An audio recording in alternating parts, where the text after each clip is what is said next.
નમસ્કાર બાળકો, આજે આપણે વિદ્યુત રસાયણ પ્રકરણના નરનષ્ટ સમીકરણની MCQ વિભાગમાં છીએ.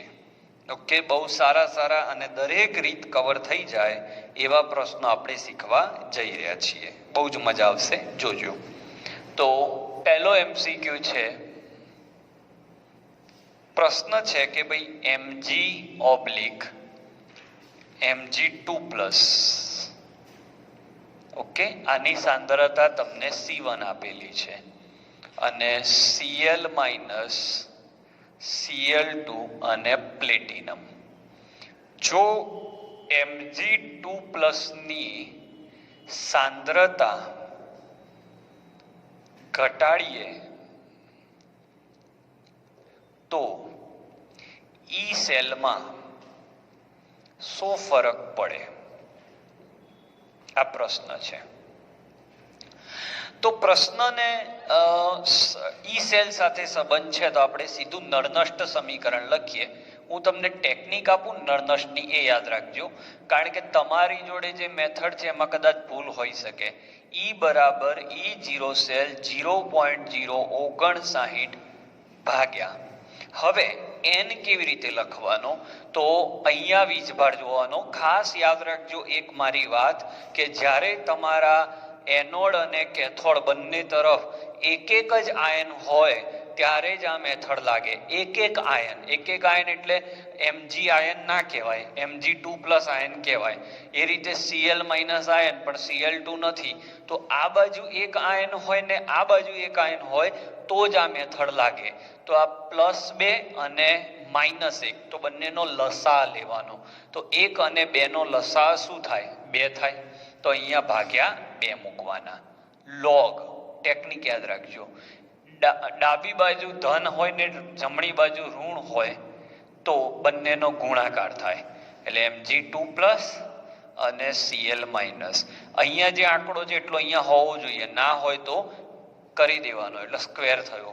અહીંયા 3 હોય ને અહીંયા 1 હોય તો અહીંયા 3 કરવાના. અહીંયા 2 હોય ને અહીંયા 3 હોય તો 3 ને 2 ને 2 ને 3 વડે ગુણવાના. હું હમણાં ટેકનિક લખીને આપું છું. આ નરનષ્ટ સમીકરણ કશું જ ના આવડતું હોય તો એ ડાયરેક્ટ આવડી જાય.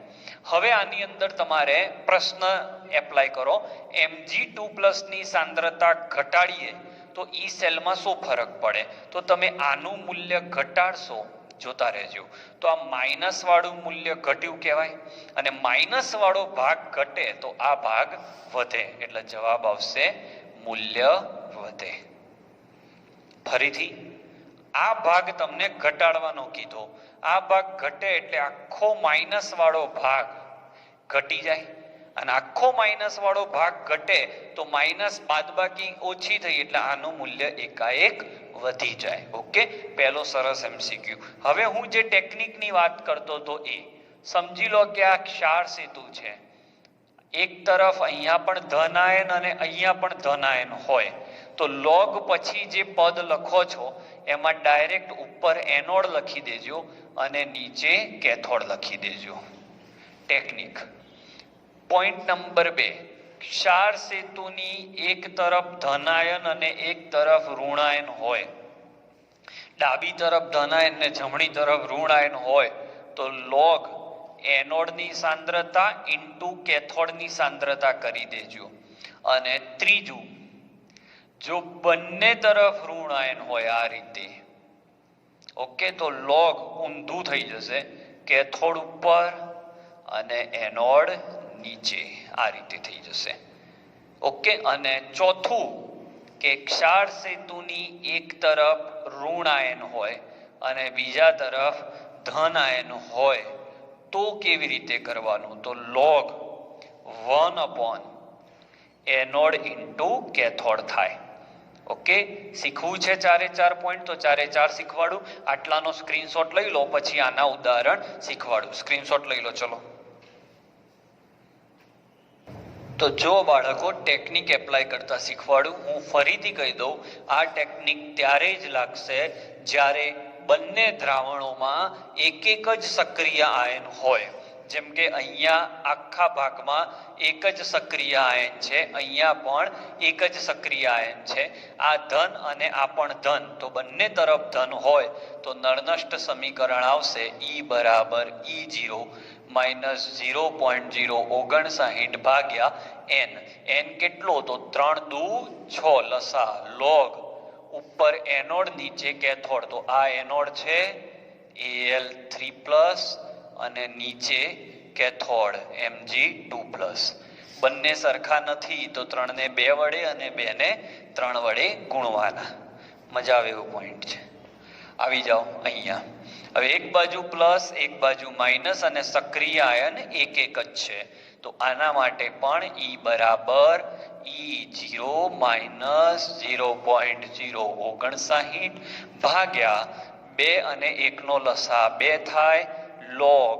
એક પ્લસ હોય ને એક માઇનસ હોય, ડાબી બાજુ પ્લસ જમણી બાજુ માઇનસ, તો બંનેનો ગુણાકાર થાય Ca2+ અને Cl માઇનસ. અહીંયા પ્લસ 2 છે એટલે અહીંયા સ્ક્વેર કરવાનો. ઓકે, બંને બાજુ માઇનસ આવે તો E બરાબર E0 માઇનસ 0.059 ભાગ્યા 1 અને 1 નો લસા 1 થાય લોગ. બંને બાજુ માઇનસ આવે તો અંશમાં કેથોડ અને છેદમાં એનોડ, તો અંશમાં જતો રહે Cl માઇનસ અને છેદમાં જતો રહે Br માઇનસ. મજા લો, જોરદાર કોન્સેપ્ટ છે. તમને આ કોન્સેપ્ટ ક્યાંય જોવા નહીં મળે. તો છેલ્લો પોઈન્ટ આની અંદર આપણે E જોઈએ તો E બરાબર E0 માઇનસ 0.059. અહીંયા 1 અને અહીંયા પણ 1, તો અહીંયા 1 આવશે. ઓકે, હવે શું કરીશું? સોરી, ભૂલ થઈ છે. ઉપર આપણે ઉદાહરણ લઈ લીધું છે. અહીંયા આપણે કોઈ પણ બીજું ઉદાહરણ લઈએ, x પ્લસ અને x. એક બાજુ માઇનસ ને એક બાજુ પ્લસ, તો એક બાજુ માઇનસ અને એક બાજુ પ્લસ હોય તો લોગ 1 બંને છેદમાં જતા રહે b માઇનસ અને x પ્લસ. ઓકે, સ્ક્રીનશોટ લઈ લો. ચલો બીજા કેટલાક સરસ પ્રશ્નો. હવે આની અંદર તમે ધ્યાનથી જોશો તો બે આયન છે. જો અહીંયા કોણ છે? તો અહીંયા જે છે એ તમારી પાસે Fe2+ છે. Fe2+, તો Fe2+ કેવી રીતે? FeSO4 છે ને, એટલે અહીંયા Fe2+ છે, અહીંયા Fe3+ છે. આ તો પોતે જ આખો આયન છે ને, આયન તો ચાર આયનો છે. તો આનું નળનષ્ટ જો લખતા શીખવાડું, બહુ શોર્ટકટ. તમને એમ થશે કે સાહેબ આટલું ઈઝી. ઓકે, હવે n કેવી રીતે લેવાનો? તો ધ્યાનથી જોજો. અહીંયા તમારી જોડે લસા તમે લો તો અહીંયા 2 અને 3, એટલે 2 માંથી 3, 1 ઇલેક્ટ્રોનનો ફેરફાર. બહુ ધ્યાનથી જોજો, આ પ્રશ્ન અઘરો છે. 2 માંથી 3 એટલે 1 ઇલેક્ટ્રોનનો ફેરફાર, 2 માંથી 3 એટલે 1 ઇલેક્ટ્રોનનો ફેરફાર. અને અહીંયા Cr2O7 2 માઇનસ, પણ Cr2O7 નથી જોવાનું આપણે, તો ખાલી ક્રોમિયમ જોવાનો. તો આમાં ક્રોમિયમની અવસ્થા તમે ઘેર બેસીને ગણજો તો +6 થશે. 7 દુ 14 માંથી 2 ગયા એટલે 12, 12 ભાગ્યા 2 6, અને 6 માંથી થયા 3, તો આમાં કેટલા ઇલેક્ટ્રોનનો ફેરફાર? 3. તો 3 અને 1 નો લસા લેવાનો, 3 છે ને. જોરદાર MCQ. ફરીથી મિત્રો, FeSO4 અને Fe2SO4 થવાઈસ છે, બરાબર? તો Fe2+ અને Fe3+ બે આયન, જે આપણા આયનો જોઈએ છે એ જ લેવાના. અહીંયા ક્રોમિયમ છે તો આ આયન આપણા કામમાં ના આવે, ક્રોમિયમ જ જોઈએ, એટલે ક્રોમિયમ 6+ માંથી 3+ છે. ઓકે, તો હવે તમે આની અંદર કેવી રીતે સોલ્વ આઉટ કરશો? તો આખું તમને સમીકરણ લખીને સમજાવું. અહીંયા જગ્યા નથી એટલે, તો જુઓ, Fe2+ માંથી Fe3+ વત્તા ઇલેક્ટ્રોન, અને અહીંયા Cr2O7 2 માઇનસ માંથી Cr3+, તો અહીંયા 6 છે, ધ્યાન રાખજો, અને અહીંયા 3 છે, પણ અહીંયા ક્રોમિયમ 2 વાર છે એટલે આને 2 વડે ગુણીએ તો આ 6 થઈ જાય અને આ 6 12 થઈ જાય. 12 માંથી 6 થયા એટલે અહીંયા 6 નો ફેરફાર આવે. હવે જો અહીંયા તમે 6 નો ફેરફાર લો તો અહીંયા 6 લેવા પડે એટલે 6 6 અને 6. તો અહીંયા 6 અને અહીંયા 6, તો n ની જગ્યાએ આવશે 6. ઓકે, એટલે જ્યારે ડબલ આયન વાળા પ્રશ્નો આવે ત્યારે મહેરબાની કરીને બહુ ધ્યાન રાખવાનું.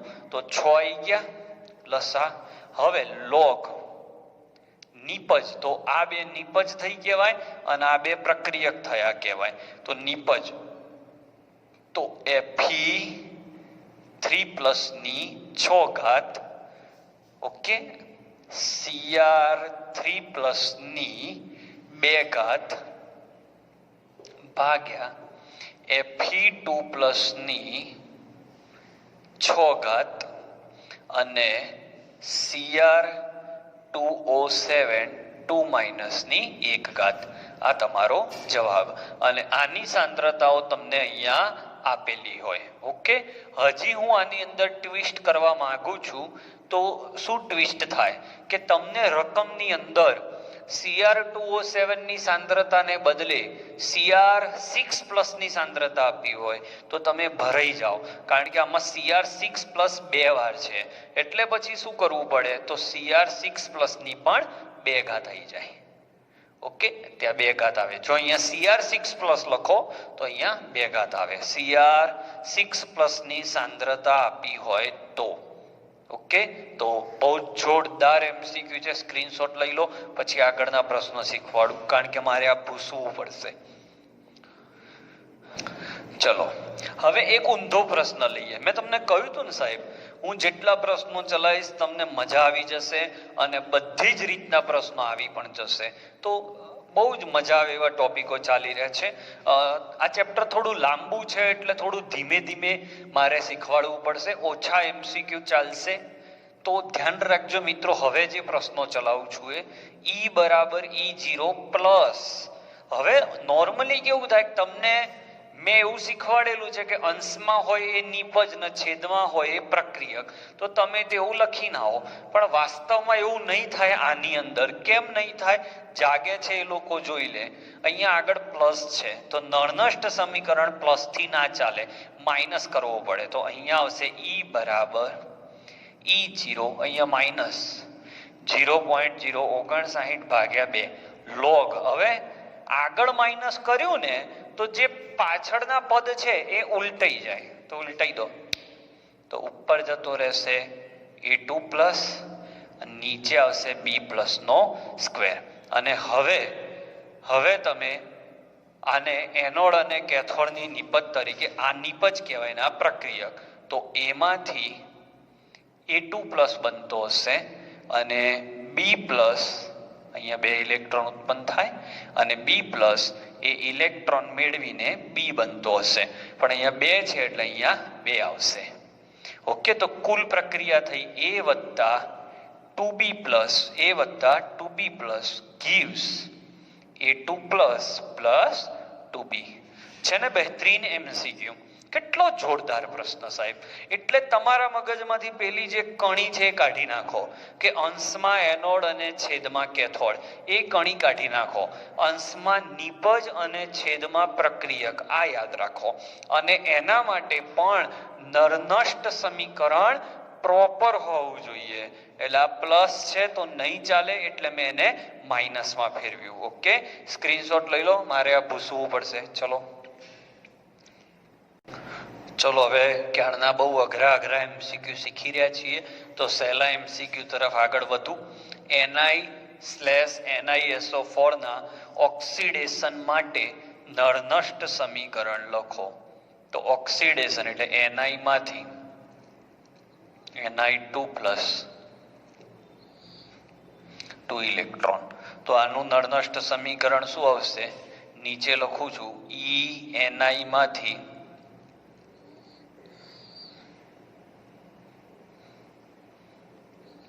Ni2+ -0.059/2. 2 કેમ, 2 ઇલેક્ટ્રોન ભાગ લે, log નિપજ એટલે Ni2+. ક્લિયર? હવે આની વાત કરીએ. એટલે આ તો બહુ સહેલો પ્રશ્ન હતો, તો આ તો તમે જાતે લખી શકશો. હવે બહુ સરસ MCQ આવ્યો કે Zn gives ZnSO4 માં Zn2+ ની સાંદ્રતા 100 માં ભાગની કરીએ તો ઓક્સિડેશન મૂલ્યમાં શું ફરક પડશે? તો પહેલા હું લખીશ Zn માંથી Zn2+ +2 ઇલેક્ટ્રોન, તો નળનષ્ટ આવશે E બરાબર E0 -0.059 ભાગ્યા 2 log આ નિપજ આ પ્રક્રિયક આ સોલિડ છે એટલે લેવાય નહીં. તો અહીંયા આવ્યું તમારે Zn2+. હવે તમને એમ કહ્યું છે કે સાંદ્રતા 100 માં ભાગની કરીએ તો ધારો કે શરૂઆતમાં સાંદ્રતા Zn2+ ની શરૂઆતની સાંદ્રતા 1 મોલર છે. તો અહીંયા 1 મૂકો, અહીંયા 1 મૂકશો, 1 મોલર ધારી જ લેવાની, તો જ આવા દાખલા સહેલા પડશે. તો અહીંયા log 1 થઈ જાય. log 1 શું થાય? 0 થાય. એટલે આ પદ ઉડી ગયું. તો E બરાબર E0, સમીકરણ 1. હવે એવું કહ્યું છે કે સાંદ્રતા 100 માં ભાગની કરીએ તો હવે E બરાબર E0 -0.059 ભાગ્યા n ની જગ્યાએ 2. ઓકે, log હવે Zn2+ ની સાંદ્રતા 100 માં ભાગની કરવાની કહી, તો અહીંયા આપણે કરીશું 1/100. 100મો ભાગ તો 1 મોલર પહેલા ધારી હતી તો ભાગ્યા 100 થાય. તો E બરાબર E0 -0.059 ભાગ્યા 2 log નીચે 10 નો સ્ક્વેર થાય એ ઉપર આવે તો 10 ની -2 ઘાત. હવે -2 આગળ આવી જાય બાળકો, તો E બરાબર E0 +0.059. ઓકે, ભાગ્યા 2. -2 આગળ આવ્યા +2 થાય એટલે એ 2 તો લખવાના જ, અને log 10 નું મૂલ્ય 1 થાય. 2 ઉડી ગયા તો E બરાબર E0 +0.059. તો પહેલું મૂલ્ય કેટલું હતું? E બરાબર E0. બીજું મૂલ્ય કેટલું આવ્યું? આપણે આ પહેલું મૂલ્ય કહી દઈએ અને આ બીજું. તો પહેલું મૂલ્ય કરતા બીજું મૂલ્ય 0.059 વોલ્ટ વધારે છે. એટલે બીજું મૂલ્ય એ પહેલા મૂલ્ય કરતા 0.059 વોલ્ટ એટલે કે 59 મિલીવોલ્ટ વધારે છે. ઓકે, બહુ જ જોરદાર પ્રશ્ન. મારી રીતે જ દાખલો કરજો તો જ સોલ્વ થશે. ચેપ્ટર લાંબુ છે એટલે કંઈ 2 લેક્ચરમાં પૂરું નહીં થાય, એટલે બહુ ધીમે ધીમે આપણે ચલાવીશું. મિનિમમ આમાં 8 થી 9 લેક્ચર જશે. હજી આ બીજો લેક્ચર છે. હજી એક લેક્ચર આખો નળનષ્ટ સમીકરણ અને EMF સિરીઝ ઉપર જશે. પછી ઘણું હજી ફેરેડે શીખવાનું છે, વાહકતા શીખવાની છે. ઓકે, એટલે થોડો સમય લાગશે, એટલે ઉતાવળ કર્યા વગર આપણે શીખીશું. ઓકે, સ્ક્રીનશોટ લઈ લો.